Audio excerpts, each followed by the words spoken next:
lire dans les livres de Deutéronome,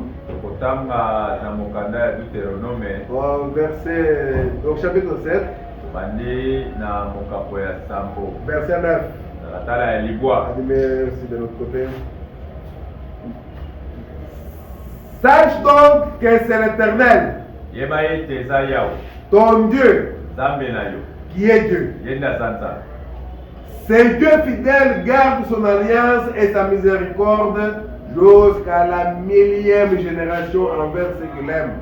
Yahweh wana Nzambe wana ya sembo abatelaka boyokani na ye pe mawana ye kino na mikeke koto ya baoba lingaka ye. Et qui observe ses commandements. Be batosaka mibeko na ye. Que le Seigneur ajoute les bénédictions à la lecture de sa parole. Ola bakama pangolina litanga liloba na ye. Vous pouvez vous asseoir. Owe kopanda. Ici nous avons lu dans Deutéronome. Awa totanga na Deutéronome. C'est au verset 7. J'ai dit chapitre 7, verset 9. Où nous avons lu, où nous montre la fidélité de notre Dieu. Et que sa fidélité dure de génération en génération. Donc c'est que notre Dieu est fidèle. Ah, notre Dieu est fidèle. Et notre petit sujet ce soir, sur lequel nous allons prier, parce que nous allons nous adresser à notre Dieu qui est fidèle. Ah, le titre c'est le Dieu fidèle dans sa promesse. Ah, Dieu fidèle à sa promesse. Sache donc que c'est l'Éternel ton Dieu qui est Dieu. C'est Dieu fidèle. Garde son alliance et sa miséricorde jusqu'à la 1000e génération. Envers ceux qui l'aiment et qui observent ses commandements. Alors, quand on parle de ceux qui aiment Dieu et qui observent ses commandements, c'est que ce sont les gens qui sont fidèles à la parole. Les gens qui sont fidèles au commandement de Dieu. Alors, c'est Dieu fidèle. Leur accorde aussi sa fidélité. C'est Dieu fidèle, garde son alliance et sa miséricorde envers ceux qui sont fidèles envers lui. Alléluia. Donc c'est que c'est une fidélité réciproque. Ah. Et notre Dieu, lui, a toujours été fidèle. C'est nous les hommes qui faillissons toujours. Ah, on n'arrive toujours pas à tenir notre propre promesse. Je peux promettre à mon frère Roger. Je lui dis, mon frère Roger, je vais te donner une chemise ce soir. Et on arrive le soir. Mon frère Roger, tu sais, tu vois quand je t'avais dit là, je pensais que bon, le frère là allait me donner. Bon, c'est ce que j'avais pensé. Que j'allais te donner la chemise. Bon, mais en tout cas, vraiment. Mais Dieu n'est pas comme ça. Lui est fidèle. Vraiment fidèle. Alléluia. Amen. C'est tout simplement par sa grâce que nous pouvons être fidèles à sa parole. On ne peut pas faire un effort quelconque. Alors, nous allons parler de Dieu fidèle à sa promesse. Et nous prenons dans Psaume 17. C'est David qui parle. Nous allons lire à partir du verset 3. Il dit ceci. Si tu sondes mon cœur, si tu le visites la nuit, si tu m'éprouves, tu ne trouveras rien. Ma pensée n'est pas autre que ce qui sort de ma bouche. C'est ainsi que le Seigneur Jésus-Christ a dit. C'est de l'abondance du cœur que la bouche parle. Il ne faut pas dire oh non, Dieu connaît le cœur. Dieu connaît seulement mon cœur. Et c'est vrai, Dieu connaît mon cœur. Mais nous voyons les œuvres. Nous voyons, nous sentons, nous écoutons les paroles qui sortent de toi. C'est ça ce que Paul disait. C'est par la foi et non pas par les œuvres. Quand Jacques lui parle, Jacques dit la foi sans œuvre, elle est morte. Alors apparemment, Jean et Paul, apparemment ils se sont contredits. Jean dit, et Jacques dit, la foi sans œuvre, elle est morte. Si on ne voit pas les œuvres, Jacques dit, on ne croit pas à ta foi. Alléluia. Et Paul dit, ce ne sont pas les œuvres, c'est la foi. Mais il fallait là où une écriture rencontre l'autre. Parce que la Bible ne peut pas se contredire. Jacques a dit la vérité. Et Paul aussi a dit la vérité. Quand Frère Branham vient, il dit, Paul a parlé de la vision de Dieu, alors que Jacques a parlé de la vision des hommes. Quand Dieu a la foi, Dieu voit. Il n'a pas besoin des œuvres. Il voit. Mais cette fois-là, nous les hommes, nous verrons ça par les œuvres. Alléluia. Ce n'est pas une foi morte. C'est une foi qui produit les œuvres. C'est ainsi que le prophète a prêché. Les œuvres sont l'expression de la foi. Alléluia. Les œuvres sont l'expression de la foi. Ici David dit, si tu sondes mon cœur, si tu le visites la nuit, Seigneur, si tu m'éprouves, il ne trouvera rien. Ma pensée n'est pas autre que ce qui sort de ma bouche. À la vue des actions des hommes, fidèle à la parole de tes lèvres, je me tiens en garde contre les voix des violents. Ah, là c'est David qui parle. Parce que nous parlons de Dieu fidèle à sa promesse. Mais pas sont fermes. Dans tes sentiers. Pourquoi? Parce qu'il était fidèle à la parole de Dieu. Et il croyait au Dieu fidèle. Et ses pas étaient fermes. Ou sont fermes dans les sentiers de Dieu. Mais bien échancelle point. Alléluia. Il était sûr de son Dieu. C'est ce que nous devons faire. Parce que notre Dieu est fidèle.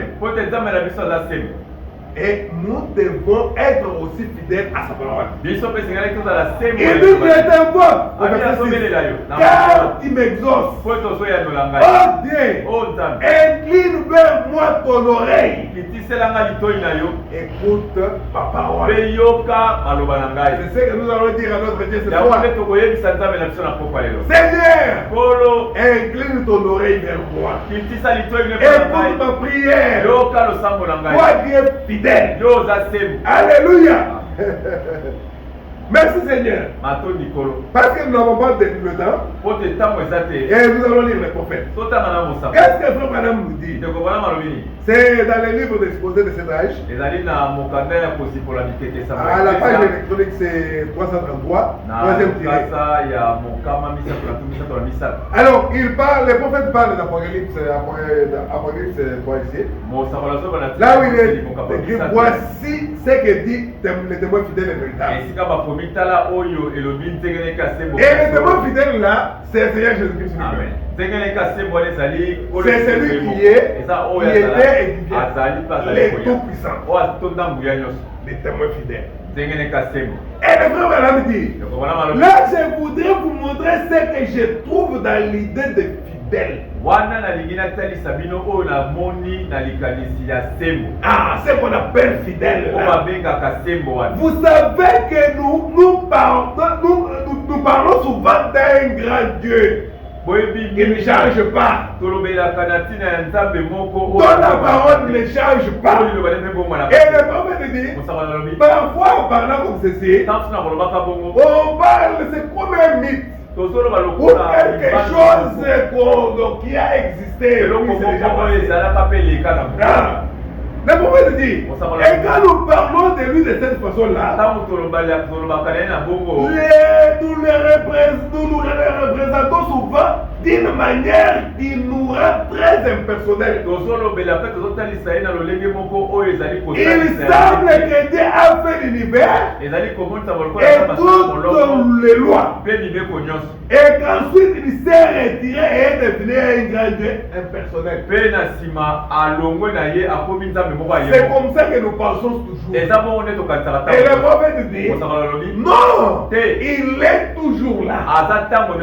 Ce n'est pas un mythe. Ce n'est pas quelque chose qui avait existé. Il a créé et puis bon, c'est fini. Il a versé son sang à la croix. Bon, et puis aussi c'est fini. C'est resté de l'histoire. Non, non, le prophète dit ceci. Il semble que Dieu a ouvert une voie pour le salut et l'humanité. Ah oui, et l'humanité perdue. La voie de la croix. Et qu'ensuite, une fois que la mort de Christ avait expié le péché, et que sa résurrection nous avait ouvert le chemin vers lui, Dieu s'est croisé les bras et s'est retiré de l'arrière-plan. Ah, il est allé à l'arrière-plan. C'est comme ça que les gens parlent. C'est comme si nous cultivions l'idée d'un grand créateur qui, après avoir créé, aurait perdu tout intérêt personnel pour sa création. Et ça devient tout simplement une histoire que nous racontons. Et le frère Branham dit, non, ce n'est pas cela. Quand il dit qu'il est le témoin fidèle, il est le même. Hier et aujourd'hui. Alléluia et pour toujours. Il n'a pas changé. Il est toujours avec son peuple. Frère Branham dit, je dis bien que c'est là que trop de gens ont tendance à penser. Mais c'est une idée fausse. Penser que c'est quelque chose qui avait existé. Et tu ne penses pas que c'est le même Dieu qui a avec toi. Ça, c'est une idée qui est fausse. Car Dieu est encore en train de gouverner les affaires des hommes. C'est ça que le prophète dit. Il est le Dieu fidèle.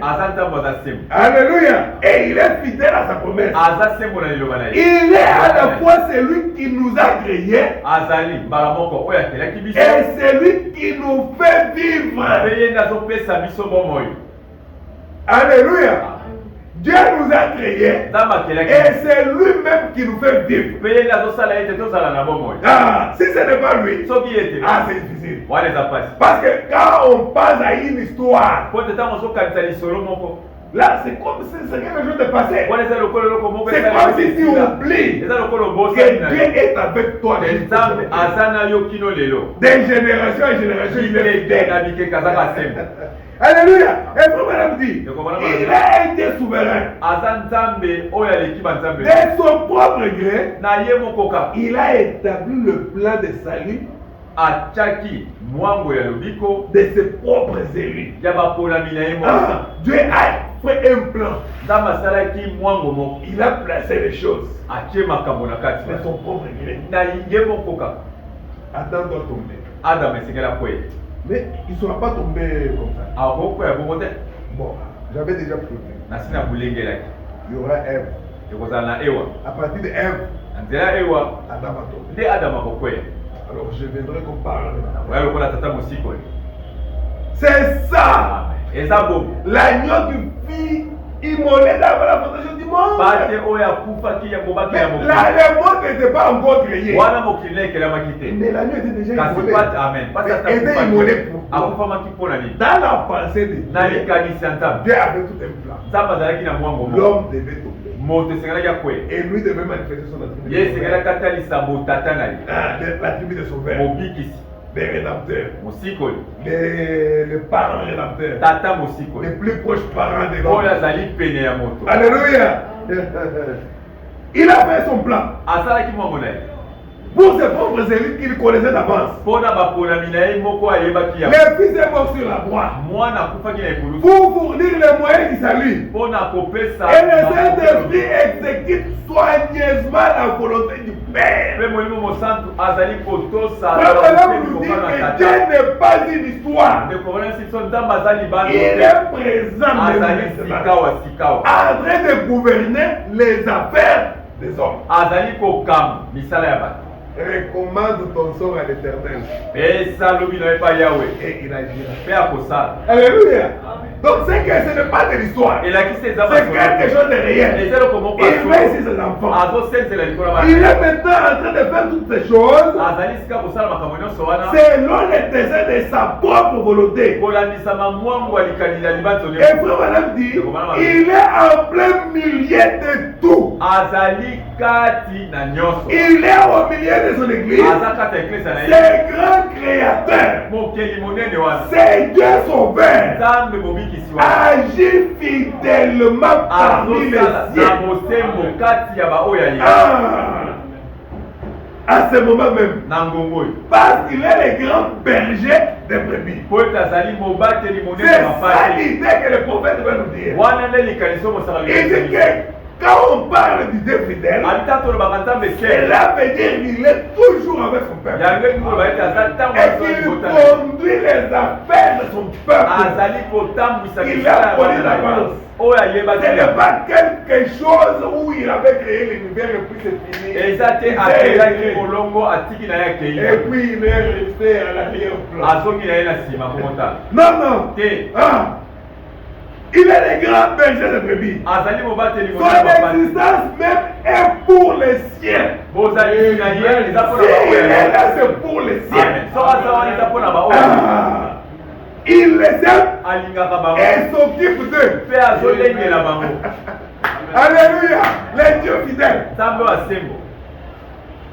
qui est toujours fidèle à sa promesse. Il prend toujours soin d'eux. Le prophète est en train de nous expliquer ce que c'est que le Dieu fidèle. Il prend soin des siens. Il gouverne les affaires de son peuple. Il est toujours présent. Quand la parole dit que Dieu, que vos vies sont cachées en Christ, avec Christ en Dieu, elle veut dire exactement ce qu'elle dit là. Mais bon, il dit, oh, Jésus suggérait que Dieu demeure fidèle. Il est fidèle à lui-même. Il ne ment pas. Il est fidèle à la parole et il l'appuie. il nous est fidèle. azali pour la biso sembo. Notre Dieu. Nzambe wa biso. Alléluia. C'est à lui que nous allons nous adresser. Et c'est pas l'année tokolobela lelo. Ah, il ne perdra aucun de nous. Akobungisa tate moko na biso. Même si nous endormons aujourd'hui, ata tolali lelo. la Bible dit, il nous ressuscitera au dernier jour. Je suis heureux de me reposer sur sa fidélité. Là, c'est frère Branham. Dieu est fidèle. Il veille sur ses enfants. Ah, il veille sur ses enfants. Vous savez, oui. C'est comme par exemple aujourd'hui là. Je ne pouvais pas aussi être là. Ah, parce que nous avons connu un accident terrible. Un accident terrible. Dieu veille sur ses enfants. Alléluia. J'ai revenu de l'hôpital. J'ai pris un bus vers, comment on appelle ça, le bus là pour Hyundai, esprit de vie. Ah, ok. Au niveau des victoires, comme je devais opérer vers Massina là-bas.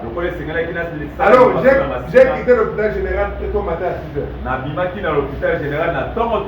Mais arrivé au niveau de Pont Matete, ah non, c'était difficile. Alléluia. Mais c'est lui qui m'a... Donc je devais opérer la femme d'un de mes assistants. Alors quand je suis arrivé à l'hôpital, j'ai trouvé qu'il était déjà là lui.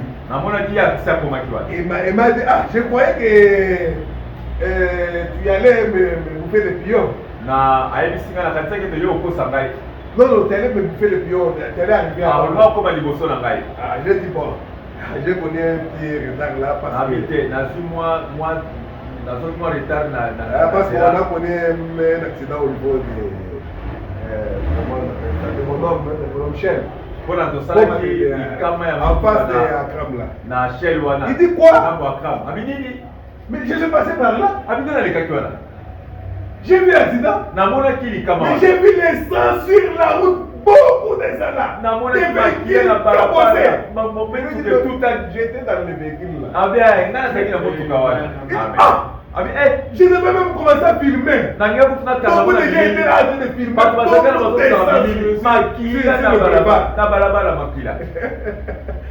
J'ai dit Dieu connaît ses enfants. Je suis sorti de là. J'ai marché un peu là. À un certain moment, je me suis dit non, que je rentre pour filmer. Je faisais le bien. Au niveau de mon homme, j'ai pris un autre véhicule. Parce que je devais aller opérer là-bas. Je lui ai dit, ah non, c'est là que tu m'as dépassé. J'ai vu un accident terrible. Explique-moi c'était comment. Je dis, c'est difficile de dire. Alléluia. Écoutez, les femmes, madame dit ceci. Dans la prédication d'identification, nous allons lire le paragraphe 206 et 207. Parce que nous parlons du Dieu fidèle. Il veille sur ses enfants. Et aujourd'hui, vous savez ce qui s'était passé? Quand je suis entré dans le bus, comme j'étais le premier, bon, je me suis assis derrière là où souvent voilà, vous voyez la portière, là où il y a les réservoirs, juste la chaise qui est derrière. Moi, je continue de côté de la fenêtre. Quelque chose m'a dit non, pas ici. Je ne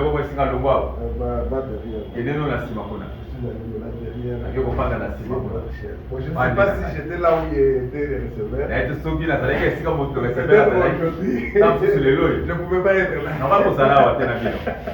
Ah, Dieu est terrible. Donc, Dieu m'a fait quitter ce mal-là. Ça dit une raison. Alors, c'est la drogue que j'aime beaucoup. Alléluia. Frère me dit. Et aujourd'hui, la même chose se répète. Les gens pensent toujours à un Dieu imaginaire. Bien des fois, les caractères dans lesquels nous nous sommes laissés modeler nous va au souci du monde. Nous trahir auprès des gens qui nous critiquent. Ah, les gens nous critiquent parce que nous ne réalisons pas ce que nous sommes. Et nous nous laissons prendre comme ça. Nous nous laissons être modélés par le monde. Et les gens commencent à nous critiquer. La chose même d'où les pentecôtistes sont sortis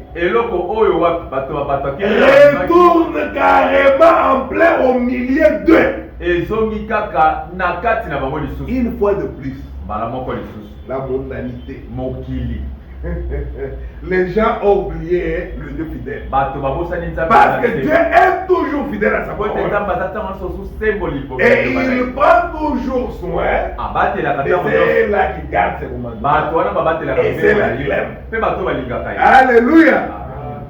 Et le prophète continue dit, en parlant des apôtres, il dit, c'est là que nous devons être. Lui, être fidèle. Lui être fidèle. Fidèle à sa parole. Comme les apôtres. Ils ont tenu ferme malgré les critiques. Est-ce que vous trouvez que vous êtes identifié à eux ce soir? Rendez grâce au Seigneur. Amen. Ils ont laissé la vie de Christ couler en eux. C'est ainsi que les dieux fidèles étaient toujours favorables à ce qu'ils disaient. Alléluia. Devant les critiqueurs, ils ont tenu bon. Comme lui l'avait fait.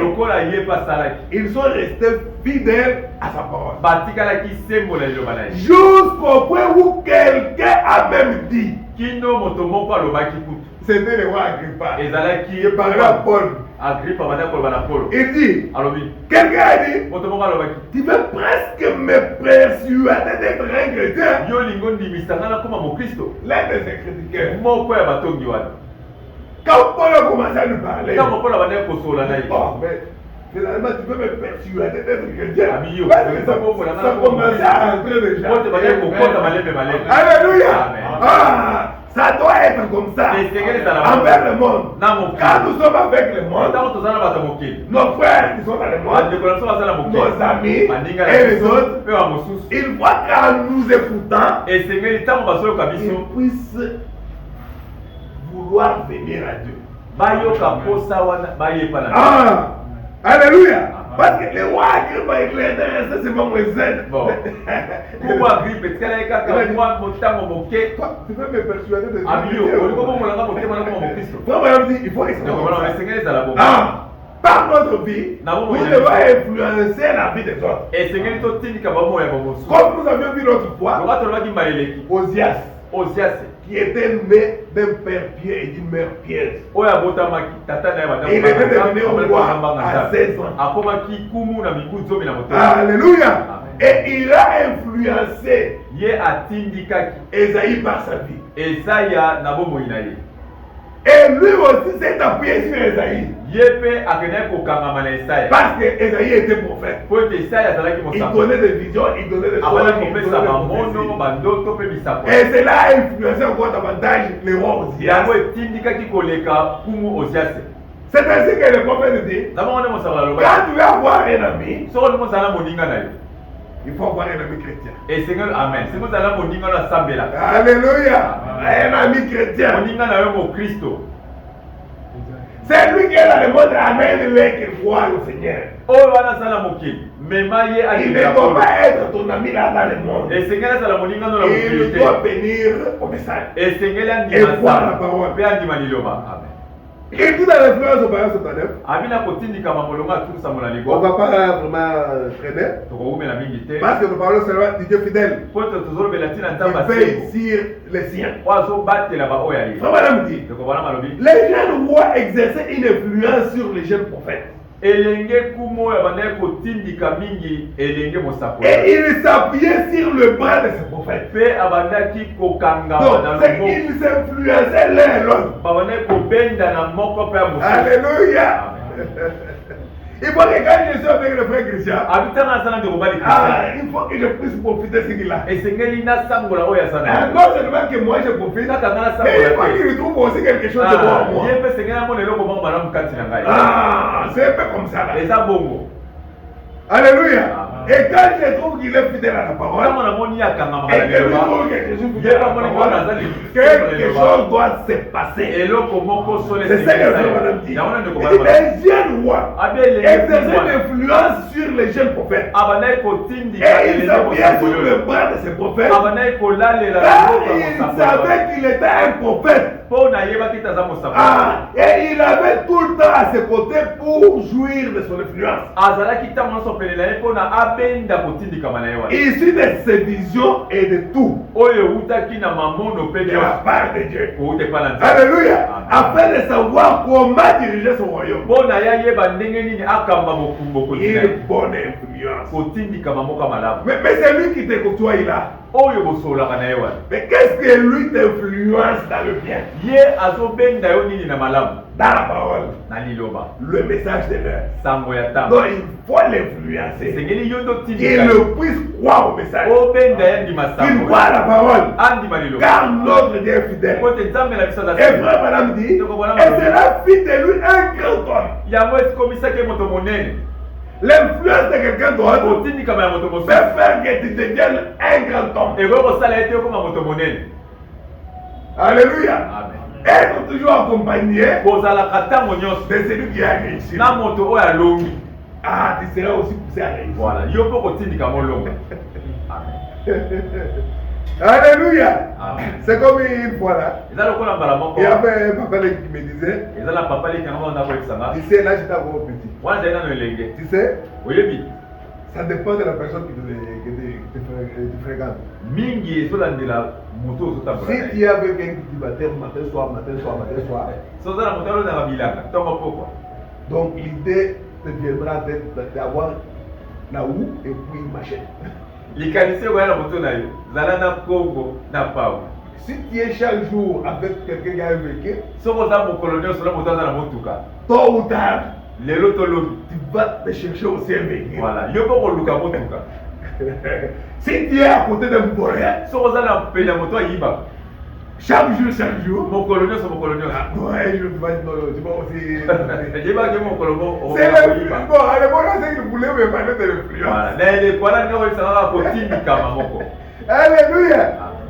Et c'est la vie de lui un grand homme. Il ne tenait pas compte de la politique de l'époque, ni des idées populaires. Et il servait Dieu d'un cœur sincère. C'est que nous avons lu David dire, Seigneur, sonde mon cœur. Il n'y a rien d'autre que l'attachement à ta parole. Alléluia. Il dit que c'est comme ça. Voilà le genre de président qu'il nous faut. Quelqu'un qui craint Dieu. Voilà le genre de conducteur qu'il nous faut. Pour les peuples de n'importe quelle nation. N'importe où. Son royaume s'est rapproché de celui de Salomon. Parce qu'à l'époque de Salomon, c'était comme le règne de millénium. Ils étaient dans la paix. Et ils avaient un don parmi eux. Alléluia. Le roi Salomon. Pendant tout son règne, pas de guerre. La paix est la paix. La prospérité. Alléluia. Et il dit que Osias, il a eu un règne comme celui de Salomon. Il s'est rapproché. Et puis on va continuer de dire. Et cela avait beaucoup été les jeunes Esaïe. Car il avait vu comment Dieu bénissait ceux qui étaient fidèles à sa parole. Parce que notre problème ici, c'est d'être fidèle à la parole de Dieu. Et Dieu est toujours fidèle. Parce que lui est toujours derrière sa parole pour l'accomplir. Ah, cela a influencé Esaïe. Car il avait vu comment Dieu bénissait ceux qui étaient fidèles à sa parole. Peu importe les difficultés, il restait fidèle à cette parole.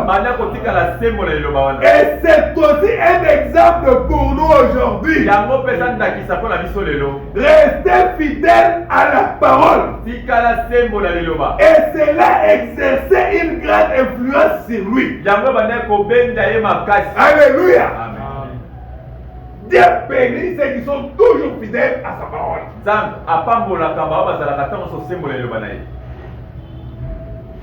Parce que lui-même est fidèle. Il n'est pas une histoire. Il conduit des affaires des siècles. Alléluia. C'est ça notre Dieu. Ce n'est pas quelque chose qu'on doit imaginer. Il faut parler à Dieu comme nous parlons comme ça. Papa, moi je suis ton fils. Je marque le cahier. Et l'argent de transport. Moi je sais que tu dois faire tout. Tu avais dit que je demande, il va me donner. C'est ainsi que moi je demande. Mais lui maintenant est fidèle à sa parole. Alléluia. Il est fidèle. Et vraiment il dit à Abraham. C'est prêché le 11 février 1961, paragraphe 66, juste en bas là. 11 février 61, pour gagner le temps. Il dit ceci. J'ai connu toutes sortes de difficultés. Où les démons et tout le reste surgissaient. J'ai vu déjà être frappé de cécité. Être déraciné. Et tout le reste. N'ayez pas peur. Restez là, même fidèle à la parole. Et observez ce que Dieu fait. Rassurez-vous seulement d'être en ordre avec Dieu. Restez fidèle à cette parole. Et voyez ce qui arrive. Là, c'est l'autre prophète qui dit. Il dit restez fidèle à cette parole. Et voyez ce qui arrive. Dieu avait dit aux enfants d'Israël, restez calme. Moi-même, je vais combattre pour vous. Alléluia. Amen. Dieu n'avait pas envoyé les anges avec les épées pour combattre les Philistins. Non, non. Les Philistins ont commencé à se battre entre eux. Ça, c'est un exemple. Ton bouclier est tombé sur moi. Mais pourquoi tu m'as poussé comme ça?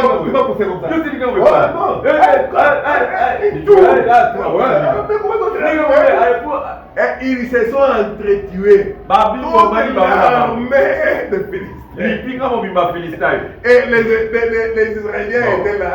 Ils regardaient seulement. Alléluia. Les enfants d'Israël n'ont même pas fait quelque chose. Ils n'ont même pas jeté une pierre. Mais les ennemis se sont entretués eux-mêmes. Jusqu'à s'exterminer. Restez tranquille. Alléluia. Et voyez ce qui arrive. Écoutez ce que la Bible nous dit et puis nous terminons par là. Avant que nous puissions prier. Là, notre frère Samuel va nous chercher un cantique de méditation. On va chanter. Et juste après ça, nous allons nous adresser au Dieu fidèle. Fidèle à sa parole. Alléluia. Dans Psaume chapitre 37, à partir du verset 3, écoutez ce que la parole de Dieu dit. Confie-toi à l'Éternel et pratique le bien. C'est-à-dire, observe ses commandements. Alléluia. Et pratique le bien. Aide le pays pour demeure et la fidélité pour bâtir. Sois fidèle. C'est ça la Bible nous demande. Fais de l'Éternel tes délices. Il te donnera ce que ton cœur désire. Tu as besoin de quelque chose. Fais de l'Éternel tes délices. Il va t'accorder ce que ton cœur désire. Recommande ton sort à l'Éternel. Mets en lui ta confiance et il agira. Pourquoi? C'est parce qu'il est fidèle. Il est fidèle à sa parole. Il fera paraître ta justice comme la lumière et ton droit comme le soleil à son midi. Garde le silence devant l'Éternel et espère en lui. Ne t'irrite pas contre celui qui réussit dans ses voies, contre l'homme qui vient à bout de ses mauvais desseins. Laisse la colère, abandonne la fureur, ne t'irrite pas, ce serait mal faire. Alléluia. Amen. Laisse la colère, abandonne la fureur, ne t'irrite pas, ce serait mal faire. Car les méchants seront retranchés et ceux qui espèrent à l'Éternel posséderont le pays. Ceux qui sont fidèles à l'Éternel, ceux qui sont fidèles à sa parole, ceux qui croient en l'Éternel et qui le prennent au mot, qui croient aux promesses. Pour cela, Dieu est fidèle. C'est ainsi que le prophète a commencé par nous dire, quand on parle de fidèle, cela ne veut pas dire comme les gens pensent que Dieu a créé le monde. Finalement, c'est tout. Il met à l'aise s'asseoir. C'est déjà fini. Non, le prophète dit, il est parmi son peuple. Il est fidèle. Alléluia. Et aujourd'hui, nous allons parler à notre Dieu fidèle. C'est lui qui veille sur ses enfants. C'est lui qui gouverne les affaires de ses enfants. Alléluia. Alors que nous nous mettons debout, notre frère ça vient pas pour nous montrer dans un cantique. Chantons. Et ensuite nous allons prier. Et nous croyons que notre Dieu va nous accorder ce que nous allons demander. Parce qu'il est un Dieu fidèle, miséricordieux, dont la miséricorde dira toujours. Alléluia. Cela ne dépend pas de nos forces.